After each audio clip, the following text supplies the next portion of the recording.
트루먼 쇼의 인물 소개부터 한번 해보고 싶은데, 일단 뭐 이 영화의 절반 이상의 정말 존재감을 발휘하고 있는 트루먼 버뱅크라고 하는 인물에 대해서 일단 얘기 안 할 수 없겠죠. 짐 캐리가 연기하고 있는 이 트루먼 버뱅크라는 인물은 어떤 사람이에요? 캐릭터를 보면 되게 평범한 사람이에요. 역시나 네.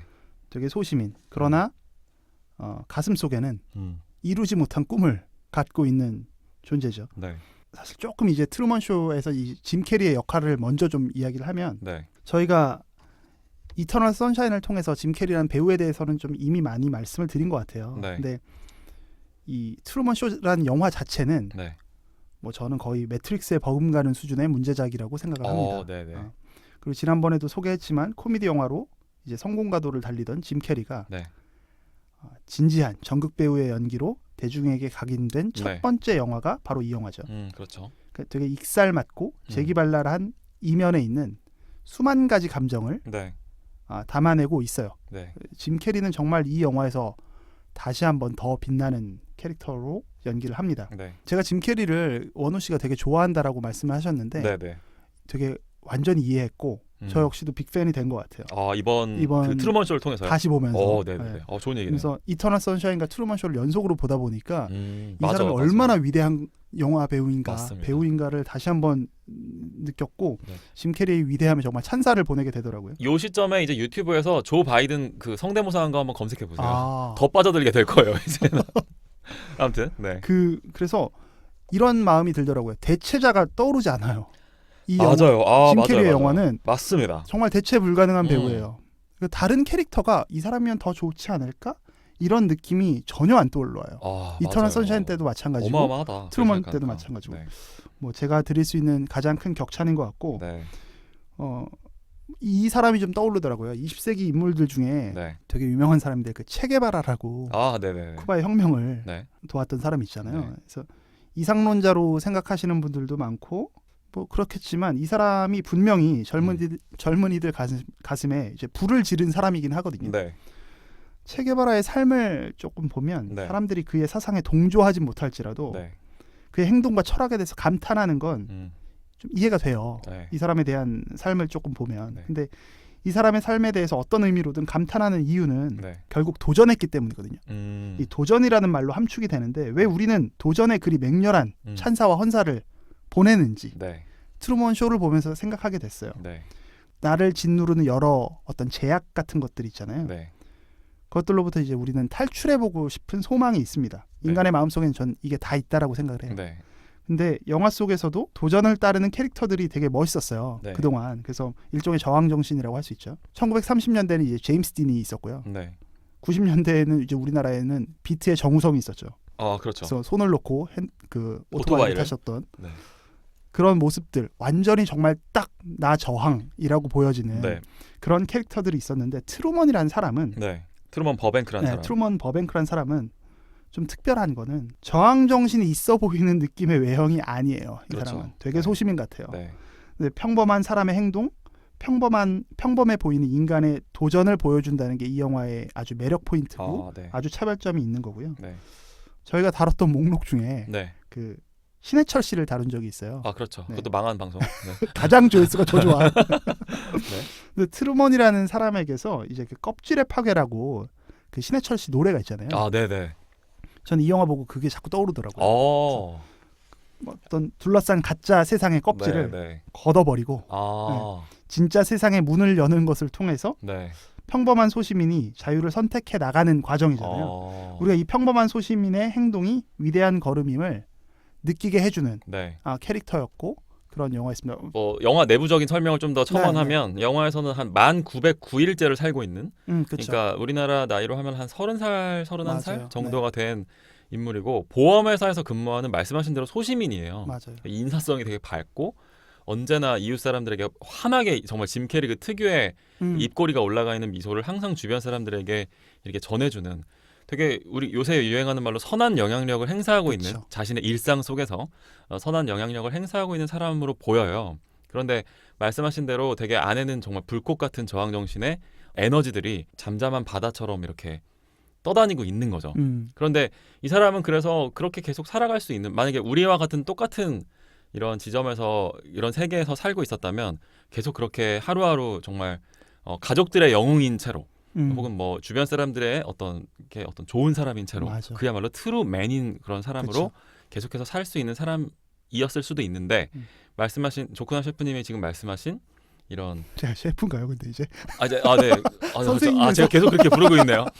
조 셰프님이 얘기하신 대로 이 사람의 저항 정신이 튀어나오게 되는 그 계기가 이제 이 사람의 캐릭터 자체는 뭐 평범하고 그럴 수도 있지만 건전한 사람일 수 있지만 이 사람을 둘러싸고 있는 세계가 건전하지 않거든요. 맞아요. 아, 되게 정확한 표현이네요. 네, 이분은 지금 뭐 이 세계를 설계한 사람의 주장에 따르면 선택받은 아이예요. 그렇죠. 출생 시점부터 모든 게 다 전 세계로 생중계되고 있는 맞습니다. 그 트루먼 쇼라고 하는 TV 리얼리티 프로그램에 자신의 출생 과정부터 생중계를 당한 인물인 거죠. 자신의 의지와는 그쵸. 관계없이. 피동이죠. 그렇죠.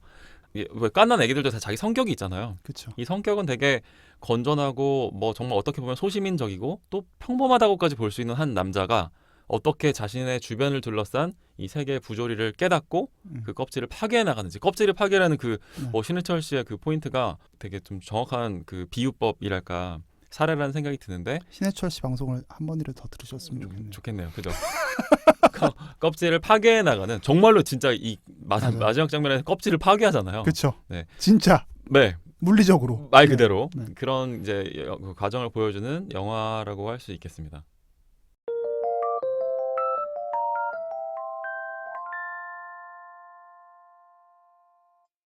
그러면 네. 트루먼이 한 50%를 지분을 차지하고 있으면 네. 나머지 거의 50%를 그렇지. 차지하고 있는 사람이 이 에드 해리스라는 배우가 연기한 네, 네. 크리스토프라는 인물이에요. 아, 맞아요. 네, 이 시헤이븐이라는 네. 이 세트장의 설계자죠. 그렇죠. 네. 이분은 어떻게 보셨어요, 원우 씨는? 트루먼 버뱅크라는 이 30대 남성이 선택받은 아이라면 네. 이 크리스토프라는 이 인물은 선택한 남자라고 볼 수 있죠.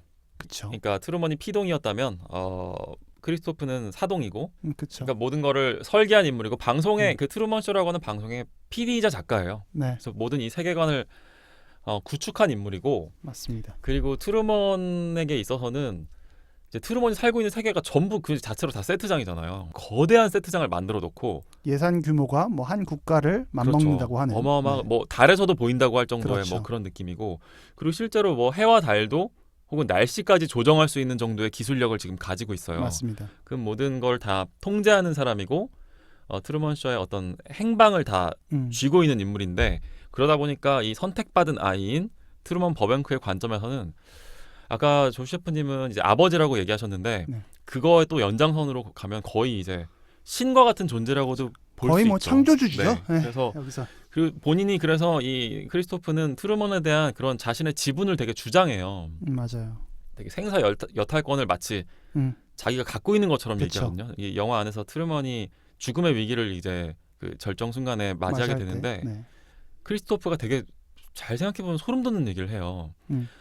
그 스태프들이 PD님 저렇게 하면은 트루먼 죽어요라고 얘기했을 때 뭐라고 받아치냐면, 태어날 때도 생중계 됐는데 죽는 건 생중계되면 안 되냐?라고 얘기한단 말이에요. 맞아요. 이거는 네. 진짜 이거는 저는 이번에 다시 보면서 저도 발굴하는 느낌으로 다시 보면서 와, 이건 진짜 되게 소름 돋는 인물이다. 극단까지 가 있는 네. 인물이에요. 네. 생각해 보면 이 트루먼 쇼라고 하는 이 세트장은 처음부터 끝까지 전부 다 거짓말이거든요. 맞아요. 그럼에도 불구하고 이 크리스토프는 그러니까 일반 사람과는 완전 반대된 가치관을 가지고 있는 인물인 게, 이 사람은 트루먼이 살고 있는 세계에 대해서 이렇게 진실된 세계는 없다고 생각해요. 그리고 아마 그 믿음은 네. 그 사람에게 진실일 겁니다. 그렇게 진짜 믿고 있는 네. 것 같아요. 이 사람에겐 이 시헤이븐 세트장 바깥의 세계가 오히려 거짓과 속임수와 맞아요. 상처와 뭐 절망으로 가득 차 있는 세계니까, 트루먼 너는 거기서 나오지 마라고 얘기하고 있는, 네. 되게 강압적으로 네. 얘기하고 있는 그런 인물이고, 영화 안에서 트루먼과 크리스토프는 한 번도 만나지 않지만 사실은 너무나 팽팽한 이 갈등을 형성하고 있는 맞아요. 그런 인물로 저는 봤습니다. 조 셰프님은 어떻게 보셨어요? 크리스토프라는 역을 연기한 네. 이 에드 해리스란 배우를 저는 좀 좋아해요. 뭐 아주 많은 영화를 본 건 아니지만 네. 이 에드 해리스란 배우가 되게 매력적인 배우거든요. 맞아요. 그래서 좀 나중에 기회가 되시면 음. 이분 작품들은 좀 찾아봐도 오. 괜찮은 영화들이 좀 많아요. 혹시 기억나는 작품들 좀 있으세요? 에너미 앳 더 게이트라고 아, 그 네네네. 2차 세계대전에서 가장 참혹했던 전투가 이제 보통 스탈린그라드 전투라고 네네. 하는데 거기서 이제 그 저격수 다만 그 나치의 저격수였죠. 네. 네, 주인공은 아니고. 네. 그래서 이 그때 잘 어울린다. 주드로와 네. 이 대결을 했었던 나치의 저격수로 했는데 네. 굉장히 인상 깊었던 스나이퍼였고 네. 그리고 무엇보다 가장 음. 기억에 많이 남는 작품은 사실 영화 더록이에요. 거기도 네. 나왔었구나. 영화 더록에서 이제 숀 커너리와 니콜라스 케이지가 네. 주연을 맡았는데 아. 그 반란군에 있는 그 테러리스트라고 할 수 있는 네. 그쪽에 이제 허멜 장군이라고 해서 음. 근데도 이제 이분은 정의와 명분의 가치를 어떤 내려놓지 않았던 네네. 되게 이상적 의미의 어떤 저항군이었죠. 그래서 그런 캐릭터였는데 워낙 인상이 보시는 바와 같이 되게 각지고 좀 다부지다 보니까 맞아요. 이성적이고 차가운 느낌의 캐릭터를 좀 맡으시는 면이 많아요. 네. 역시 이번에도 그 트루먼 쇼에서도 아주 발군의 연기를 보여주셨고 맞아요. 저는 사실 잘 기억이 안 나는데 설국열차에도 나왔었다고 하더라고요. 아, 제가 영화예요? 네. 아, 그래요? 근데 제가 영화 설국열차를 한 번밖에 안 봐서 잘 기억이 안 나요. 저도 기억 전혀 안 나네요. 네, 근데 거기도 나오셨다고 하네요. 그리고 이 안에서 조금 캐릭터를 분석해 보면 네. 뭐 원호 씨의 좀 부연해서 성격은 상당히 완벽주의자 같아요. 네. 실패를 모르는 사람 같고 모든 걸 자기가 컨트롤하려고 하는 그런 사람이죠. 그래서 네. 인생이나 세상을 바라보는 시선은 되게 비관적이고 네. 굉장히 비정한 느낌이 들죠. 네. 왠지 실패를 모르는 사람 같은데 더 나아가면 실패해서는 안 된다라는 강박이 있다라는 생각이 들 정도였습니다. 네. 반대로 이야기하면 이 사람 역시 네. 대단히 두려움이 많은 존재일지 모른다라는 그렇죠. 생각도 들었고요. 네. 크리스토프의 관점으로 영화를 생각해 보면 이 실패를 모르는 존재가 네. 트루먼을 통해서 실패를 경험했을 때 네. 그의 남은 생이나 인간에 대한 시선은 어떻게 바뀔까도 우리가 조금 상상해 보면 재밌을 것 같은 생각은 들어요. 네. 그리고 가장 주목할 지점은 트루먼에 대한 그의 관심과 감정인데, 그렇죠. 애정인데 되게 정말 일면 사이코패스처럼 보이는데 진짜 애정이 있어 보이죠. 트루먼에 대해서만큼은 네, 예외예요. 진짜예요. 네, 그러면서 사실 저는 이 크리스토프에 대한 캐릭터의 또 페이소스가 생겨난다고 맞아요. 생각합니다. 네. 연기를 너무 잘해 주셨는데 이분도 시청률에 대한 목적이 분명히 있었겠죠. 네. 유인이 있었겠지만 트루먼은 그에게 하나의 어떤 페르소나를 넘어서 페르소나를 넘어서 아까 말씀드렸던 것처럼 자식이나 아니면 그 조물주가 바라보는 시선으로 이 트루먼 버뱅크를 바라본 것 같고 네. 계속해서 소유하려고 하는 그런 모습들이 보여지죠. 그러니까 정말 자신이 세상 속에서 상처받고 절망을 많이 느꼈기 때문에 맞아요. 자식처럼 느끼는 트루먼 너만큼은 그러지 마. 이거 되게 사실 우리 부모님들이 많이 이런 거 느끼잖아요. 내가 못 배웠으니까 너는 뭐 또 내가 돈이 많이 없었으니까 너는 그쵸. 너만큼은 달라야 해라고 하는 그런 자식들에게 자신의 그 결핍이나 부족한 부분을 투사시키는 것들을 맞아요. 많이 보게 되는데 네. 크리스토프 역시 그런 인물인 것 같고 전 되게 들으면서 공감했었던 부분은 이거예요. 크리스토프 같은 인물이 되게 비정해 보이지만 사실은 이런 사람이야말로 불안이 많은 사람이다. 네, 맞아요. 라고 하는 그런 부분들. 불안이 많은 사람들이 네. 모든 걸 다 컨트롤하려고 하는 것 같아요. 그렇죠. 왜냐면 불안하니까. 맞아요. 대단히 강해 보이지만 또 너무 그러니까 트루먼이 약점인 거예요. 이 사람한테는. 그렇죠. 자신의 가장 큰 자랑거리이기도 하지만 약점이다. 이건 마치 신과 인간의 관계 그리고 부모와 자식의 관계로 치환할 수 있는 부분이 많이 있죠. 영화의 마지막 장면에서도 사실 네. 그 네. 트루먼 쇼가 끝날 때 이 크리스토프가 네.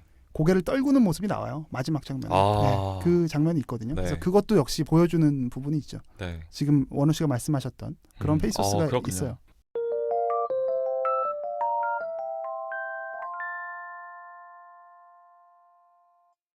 사실 뭐 이 영화는 트루먼과 크리스토프. 크리스토프의 이제 뭐 투톱 체제로 돌아가는 영화라고도 볼 수 있고 둘의 쇼다운이죠 거의. 네. 네. 나머지는 제가 봤을 때는 그냥 트루먼 주변에 있는 그냥 엑스트라 연기자들이거든요. 그렇죠. 네, 이분들에 대해서도 뭐 좀 얘기할 게 좀 있으려나요? 크게 보면은 말론이라는 친구 한 명 있고요. 네, 제일 나쁜 놈인 것 같아요, 제가 생각에. 그러니까 심성 그쵸. 자체가 나쁜 것 같진 않은데. 맞아요. 트루먼한테 가장 큰 타격을 주는 그렇죠. 사람이죠. 네. 네. 왜냐하면 절친인데 그러니까 사실은 다 거짓말이었던 거니까. 7살 때부터 이제 친구였다고 하는데 와. 사실 이런 거 보면 되게 이 영화가 되게 아득한 게 네. 뭐 말론이고 혹은 뭐 와이프가 메릴이라는 사람이잖아요. 네. 그 홈쇼핑 PPL 많이 하시는 분. 네네네. 네. 광고 담당. 엄마든 아빠든 다 배우잖아요. 네. 이 배우들을 보면서 느끼는 건 사실 이분들도 네. 자신의 인생이 저당 잡힌 거예요. 어찌 보면. 그렇죠. 반대로 7살부터 한 건데. 7살부터 자신의 인생을 그냥 트루먼의 친구로 그냥 살아 나가는 거죠. 이 네. 말론이라는 사람은 네. 시헤이븐에서. 맞아요. 그래서 와 이게 진짜 이 사람들도 돈 벌기 힘들다. 같이 엮여서 때때로는 CA분에서 잠깐 나와서 휴가도 가고 했을까요? 그렇게 했겠죠. 그죠. 무슨 100일 휴가 가듯이. 네. 오히려 좀 더 멀리서 생각해 보면 네. 이분들도 정신과 치료가 필요할 수 있어요. 맞아요. 영화 마지막을 보면 그래서 이 뭐 제가 기타 등등이라고 우리가 했지만 네. 이 배우들이 얼마나 얄팍하게 트루먼을 생각하는지가 나와요. 예를 들면 어떤 장면이 트루먼이 있었나요? 사라졌을 때 네. 이제 항해를 시작할 때 네. 사람들이 뭐 동네 그 할아버지나 뭐 이런 분들이 막 트루먼을 찾잖아요. 네.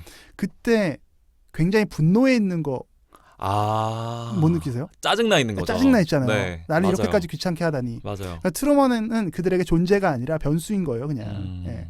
아. 그냥 대상화가 너무 돼 있는 슬픈 거죠. 얘기네요. 예. 네. 근데 그분들 역시도 그렇게 길들여진 거고 네. 이제 그런 가치관이 왜 생겼는지는 조금 있다가 좀 더 이야기를 해보도록. 그러니까 사람을 어떤 우리 칸트 얘기 되게 많이 나오는데 목적이 아니라 수단으로 그냥 돈벌이를 그렇죠. 어떤 대상으로 보고 있는 거죠. 맞아요. 그래서 말론이라고 하는 친구, 그 다음에 메릴이라고 하는 그 와이프, 되게 그 이제 PPL 담당이에요. 갑자기 부부 싸움하다가 갑자기 막 새로 나온 물건. 뭐 이런 거 해서 되게 이제 이 영화에서 되게 코믹함을 맞아요. 담당하는 동시에 되게 섬뜩한 느낌을 또 주기도 그쵸. 하죠. 그래서 굉장히 섬뜩하게 네, 느껴졌어요. 어떤 상황에서도 그 위력을 잃지 않는 돈의 어떤 힘 이런 맞아요. 것들을 좀 보여주는. 돈의 힘, 네. 어떤 자본주의의 속성 그렇죠. 이런 것들이 나오죠. 왜냐면 이 모든 게 크리스토프도 결국 목적이나 이런 게 시청률이고 자신의 어떤 뭐 방송계에서의 입지 이런 걸 되게 추구하는 그렇죠. 인물이기 때문에 되게 성공적으로 커리어를 쌓아가고 있는 맞습니다. 그런 부분이기 때문에 뭐 말론이나 메릴 같은 인물들에서 그런 측면을 볼 수 있고 나머지 뭐 말씀하신 대로 뭐 트루먼의 부모 네. 역할 다 거짓말이에요.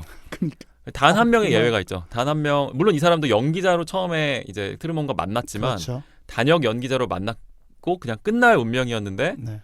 진심으로 이제 사랑에 빠지게 되는 그 인물 이름 뭐였죠? 실비아 갈랜드였던 것 같아요. 네. 원래는 이제 로렌 갈랜드라는 역으로 거기 있지만 나왔다가. 네. 배역상 이름에 이제 실비아라고 그냥 할게요. 네. 트루먼의 첫사랑에 맞습니다. 해당하는 이 인물 정도만이 트루먼에게 그래도 진정성 있게 대하는 그렇죠. 유일한 인물이자. 트루먼이 아니고서는 유일한 진짜인 인물이죠. 그렇죠. 진짜의 감정을 나타냈던. 그렇기 때문에 모든 게 가짜인 상황에서 단 하나 아주 진짜인 네. 사람이었기 때문에 우리가 왜 예를 들면은 가스가 누출되면 가스로 이 어떤 밀폐된 공간이 가득 차 있을 때 네. 라이터 불 하나로 모든 게 폭발하잖아요. 그렇죠. 이 실비아라고 하는 인물이 사실은 트루먼이랑 거리도 멀고 보지도 못하고 살거든요. 수십 년 동안, 십몇 년 동안. 그렇죠. 그런데 그래도 이 아주 작은 불꽃으로 이 모든 걸 바꿔버리는 트루먼에게 아주 대단한 리스크를 자신의 인생을 바꾸는 그런 리스크를 그렇죠. 감당하도록 만드는 또 그런 힘을 가지고 있는 캐릭터가 아닌가. 맞습니다. 그래서 네. 원우 씨가 이야기했던 지난번 이터널 선샤인에서 얘기했던 네. 그 쓰리 피플 띄오. 네네. 그 되게 감명 깊으셨나 봐요. 저는 되게 좋았어요. 너무 좋았습니다. 좋았다고 해야지. 그래 한 명이라도 더 듣지. 근데 네. 근데 정말 좋았어요. 네네. 좋았는데 트루먼을 보면 우리가 보통 그 한 서너 명은 있다라고 했는데 네. 그게 어찌 보면 실비아밖에 없던 거죠. 그렇죠. 네. 왜냐하면 말론이나 뭐 이런 사람들 아버지나 이런 사람들이 그걸 해줬어야 되는데 다 배우니까. 다 거짓말이고 다 다 거짓말이고. 크리스토프가 시키는 대로 유도해요. 맞아요. 정말 진짜 얼마나 악랄한 이게 그 잔인한. 시스템인지 볼 수 있는 맞아요. 거죠.